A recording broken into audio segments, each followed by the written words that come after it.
Hello friends, रयत शिक्षण संस्थेच्या वतीनं इयत्ता 9वीसाठी घेतल्या जाणाऱ्या रयत ऑलिम्पियाड या स्पर्धा परीक्षेसाठी फिजिक्स, केमिस्ट्री, मॅथ्स, बायोलॉजी, पर्यावरणातील चालू घडामोडी यासारख्या विविध विषयांवर वेगवेगळ्या पद्धतीचे प्रश्न असतात.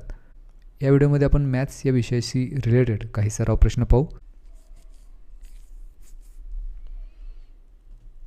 तर हा पहिला प्रश्न आहे, if A is subset of B then A intersection B is equal to empty set A B or either ए और बी. हे चार ऑप्शन दिले. म्हणजे ए हा जर बीचा सबसेट असेल तर ए इंटरसेक्शन बी म्हणजे ए छेदचिन्ह बी बरोबर काय असेल. ए हा बीचा सबसेट आहे, याचा अर्थ ए मधला प्रत्येक एलिमेंट बी मध्ये असला पाहिजे. मग त्या दोन्हीचं जर इंटरसेक्शन घेतला तर त्यामधला लहान जो सेट असणार आहे ते आपलं उत्तर येईल. मग त्यातला लहान सेट ए आहे, कारण ए मधला प्रत्येक एलिमेंट बी मध्ये आहे. त्यामुळे या प्रश्नाचं उत्तर येईल ए, जे आपल्याला ऑप्शन 2 मध्ये दिले. त्यामुळे या प्रश्नाचं उत्तर ऑप्शन नंबर 2. दूसरा प्रश्न है, the value of modulus of 12 minus into bracket 13 plus 7 into 4 is. हा मॉड्युलस पहिल्यांदा आपल्याला सोडवावं लागेल. सो 12 मायनस हे ब्रॅकेट दिले ते पहिल्यांदा सोडून घेऊया. त्याच्यामध्ये 13 प्लस 7 आहे, त्या दोन्हीची बेरीज 20 येईल इंटू 4. आता ह्याच्यामध्ये 12 आहे तसेच घेऊया. पहिल्यांदा गुणाकार आपल्याला करावा लागेल. 20 आणि 4चा गुणाकार 80 येईल. आता 12 मायनस 80 मायनस 68 मिळेल, पण हे मॉड्युलस साईनमध्ये असल्यामुळे हे मायनस होईल plus 68. So this is the final answer, यातला ऑप्शन नंबर 4 मध्ये दिले. Next, if x minus 1 is a factor of polynomial 5x³ minus mx² plus 7x minus 4 then what is the value of m. हे polynomial आपल्याला दिलं आहे 5x³ minus mx² plus 7x minus 4. ह्या polynomial आपण नाव घेऊया P of x. आता आपल्याला असं दिलं की x मायनस 1 हा याचा फॅक्टर आहे. मग x मायनस 1 हा जर या दिलेल्या पॉलिनॉमियलचा फॅक्टर असेल तर इथं एक्सच्या ठिकाणी व्हॅल्यू आपल्याला 1 ठेवायची आहे. मग या पॉलिनॉमियलमध्ये पी ऑफ एक्सच्या ठिकाणी पी ऑफ 1 ठेवू आणि इथं x रिप्लेस करू 1नं. दॅट इज 5 इंटू x³ म्हणजे 1³ मायनस m इंटू x² म्हणजेच 1² प्लस 7 इंटू x म्हणजे 7 इंटू 1 मायनस 4. आता हा याचा फॅक्टर असल्यामुळं पी ऑफ 1 0 असला पाहिजे. मग ते 0 ठेवूया. आता हे सोडवू. 1³ 1 इंटू 5 मिळेल मायनस 1² इज 1 इंटू m मिळेल प्लस 7 इंटू 1 7 मायनस 4. मग मायनस m जर लेफ्ट हँड साईडला घेतले तर प्लस m होतील आणि या बाजूला आता शिल्लक राहील 5 प्लस 7 मायनस 4. मग 7 आणि 5 12, 12 वजा 4 उत्तर येईल 8. म्हणजे एमची व्हॅल्यू असणार आहे 8 आणि हे दिले आपल्याला ऑप्शन 4 मध्ये. त्यामुळे या प्रश्नाचं उत्तर option number 4. What is the remainder when x³ plus 3x² plus 4x plus 6 is divided by x plus 3. म्हणजे या पॉलिनॉमियलला x प्लस 3नं डिवाइड केल्यानंतर रिमाइंडर काय असेल. मग इथं रिमाइंडर थेरम आपल्याला वापरावं लागेल. त्याच्यासाठी पहिल्यांदा जे पॉलिनॉमियल दिले त्याला आपण नाव देऊया P of x. that is equal to x³ plus 3x² plus 4x plus 6. आता x प्लस 3 हा याचा फॅक्टर आहे, म्हणजेच xची व्हॅल्यू आपल्याला -3 इथं घ्यावं लागेल. मग पी ऑफ एक्सच्या ठिकाणी जर पी ऑफ -3 ठेवलं आणि हे पॉलिनॉमियल जर आपण सोडवलं या एक्सच्या व्हॅल्यूसाठी तर आपल्याला जी काही सर्वात शेवटी व्हॅल्यू मिळेल तो म्हणजे आपला रिमाइंडर असणार आहे बाय रिमाइंडर थेरम. मग इथं 3³ आहे म्हणजेच -3 त्याचा क्यूब प्लस 3 इंटू x² म्हणजेच -3² प्लस 4 इंटू x म्हणजेच 4 इंटू -3 प्लस 6. आता हे सोडूया. -3चा क्यूब -27 मिळेल plus 3 into -3². The square of any negative number is positive always. So -3² plus 9 मिळेल. Plus minus product would be -4 into 3 12 plus 6. मग -27 प्लस 9 इंटू 3 म्हणजेच plus 27 -12 plus 6 उत्तर -6 येईल.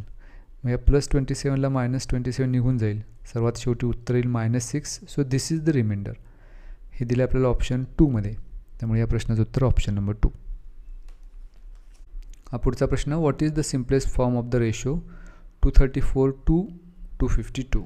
मग पहिल्यांदा आपण तो सिम्पलेस्ट रेशो काढूया, ज्यासाठी आपल्याला 234चा रेशो घ्यायचा आहे 252चा, त्यामुळे न्यूमरेटरमध्ये 234 घ्यायचा आणि डिनॉमिनेटरमध्ये 252.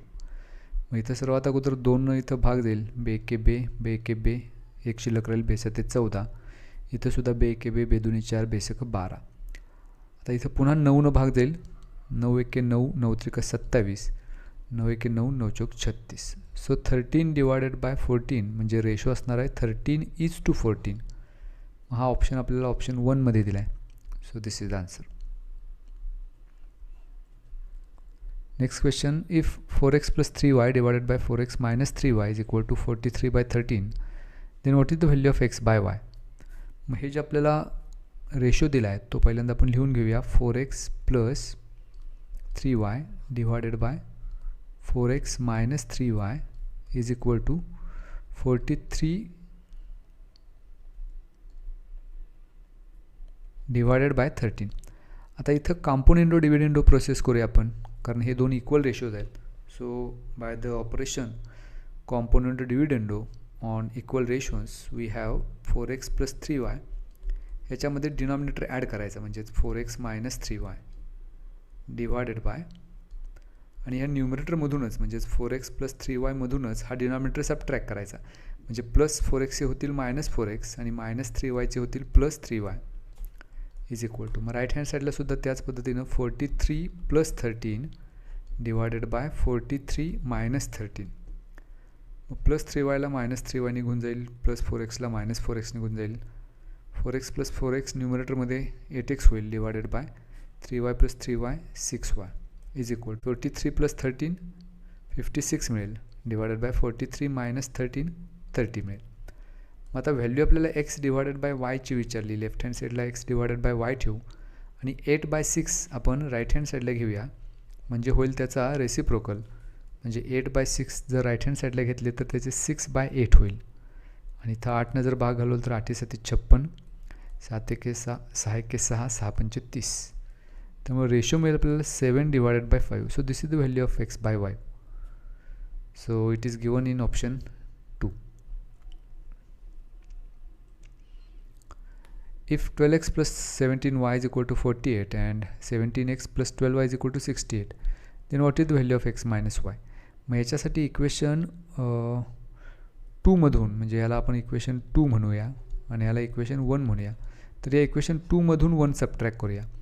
मग त्यासाठी पहिल्यांदा इक्वेशन नंबर 2 पहिल्यांदा लिहू. 17x plus 12y is equal to 68. आणि त्याच्यातून फर्स्ट इक्वेशन सबट्रॅक्ट करायचं आहे. 12x plus 17y is equal to 48. आता सबट्रॅक्शन आपण करतो, याचा अर्थ दुसऱ्या इक्वेशनमधल्या प्रत्येक टर्मचं साईन बदलेल. प्लस 12x होईल minus, plus 17y minus, plus 48 minus 48. 17x minus 12x उत्तर 5x मिळेल, आणि प्लस 12 मायनस 17 उत्तर मायनस 5y मिळेल is equal to 68 minus 48 20. If we divide throughout by 5, म्हणजे या इक्वेशनच्या दोन्ही साईड्सला जर आपण 5ने डिवाइड केलं तर इथं 5ला 5 निघून जाईल, म्हणजे लेफ्ट हँड साईडला शिल्लक राहील x मायनस y, आणि 20ला जर 5ने भाग घालवला तर 4चा भाग जाईल. So 4/1 that's 4. So this is the value of x minus y 4. ही दिली ऑप्शन 1मध्ये, त्यामुळे या प्रश्नाचं उत्तर option number 1. Next question, Meenal spent 95% of her monthly income and saves rupees 2000 per month. What is her monthly income? Meenal तिच्या मासिक उत्पन्नाचा 95% रक्कम खर्च करते व दरमहा 2000ची बचत करते. तर तिचे मासिक उत्पन्न किती? मग मंथली इन्कम काढायचं आहे, त्याच्यासाठी अक्षर आपण घेऊया x. आता या x मधले 95% हा तिचा एक्सपेंडिचर आहे. मग उरतात 5%, आणि ते जे उरतात ते जे सेविंग्ज आहे ते ₹2000 आहे. याचा अर्थ या एक्सचे 5% आपल्याला काढावं लागेल. So 5% of x is equal to 2000, कारण ही तिची सेविंग्ज आहे. मग आता 5% कसे काढायचे, तर 5 डिवायडेड बाय 100 कशाच्या, तर एक्सच्या, म्हणून into x is equal to 2000. मग एक्सची व्हॅल्यू काढायला 5/100 आपण राईट हँड साईडला घेऊया, त्याचा रेसिप्रोकल होईल 100/5. मग इथं 5ने जर भाग घालवला 100ला तर 20चा भाग जाईल, आणि 2000 गुणिले 20 उत्तर येईल 40,000 हा असेल त्याचा मंथली इन्कम, जे आपल्याला ऑप्शन 4 मध्ये दिले. So answer of this question is option number 4. हा पुढचा प्रश्न आहे. Mean of 100 observations is 40. The 9th observation is 30. If this is replaced by 70 keeping all other observations same, find the new mean. म्हणजे 100 प्राप्तांकांचा मध्य 40 दिला आहे, त्यातला 9वा प्राप्तांक 30 आहे. त्या 30च्या जागी जर 70 घेतले आणि उरलेले प्राप्तांक तसेच ठेवले तर नवीन मध्य कोणता. आता हा मध्य 40 दिला आहे आणि प्राप्तांक 100 आहेत. मग एकूण त्यांची संख्या काढायला काय करायचं तर 100 गुणिले 40 करायचं, जे उत्तर येईल 4000. ही त्या सर्व प्राप्तांकांची झाली बेरीज. आता याच्यामध्ये आपल्याला असं दिलं आहे की 30 हा प्राप्तांक बदलून त्याच्या ठिकाणी 70 घ्यायचा आहे. म्हणजे त्याच्यामध्ये वाढ कितीची झाली तर 40ची. म्हणजे जे 4000 आहेत त्याच्यामध्ये आणखी 40 मिळवावे लागतील, म्हणजे उत्तर येईल 4040. ही एकूण बेरीज झाली. आता ह्यांचं नवीन मध्य काढायचं आहे. मग मध्य काढायला काय करायचं तर प्राप्तांकानं त्याला भागायचं, ऑब्झर्वेशन्स, नंबर ऑफ ऑब्झर्वेशन्स. मग ते 100 आहेत, तर या 4040ला जर 100नं भागलं तर उत्तर येईल 40.40. मग 40.40 म्हणजेच 40.4, जे ऑप्शन 2 मध्ये आपल्याला दिले. त्यामुळे या प्रश्नाचं उत्तर ऑप्शन नंबर 2. हा पुढचा प्रश्न आहे. What is the median of 7, 10, 7, 5, 9, 10. म्हणजे या सामग्रीचं मध्यक किती असा प्रश्न आहे. मध्यक काढण्यासाठी जे काही ऑब्झर्वेशन्स आपल्याला दिलेत, सर्वात अगोदर ते आपण असेंडिंग ऑर्डरमध्ये मांडून घेऊया. पहिला सर्वात लहान आहे 5, त्याच्यानंतर 7, 7 2 वेळा आला आहे, त्याच्यानंतर 9, त्याच्यानंतर 10 आणि पुन्हा 10. हे चढत्या क्रमानं आपण सगळे प्राप्तांक लिहून घेतले. आता हे एकूण प्राप्तांक 6 आहेत. मग यांचा मध्यक काढायचा कसा तर पहिले 2 प्राप्तांक सोडायचे, शेवटचे 2 सोडायचे आणि इथं जे 2 मधले उरतात त्यांचा मीन काढायचा. म्हणजे 7 अधिक 9 छेद 2 या पद्धतीने मीन काढू. मग 7 आणि 9 16 येईल, त्याला जर 2नं भागलं तर 8चा भाग जाईल. याचा अर्थ ही जी सगळी सामग्री दिली त्याचा मध्यक म्हणजेच मीडियन असणार आहे 8, ऑप्शन नंबर 3.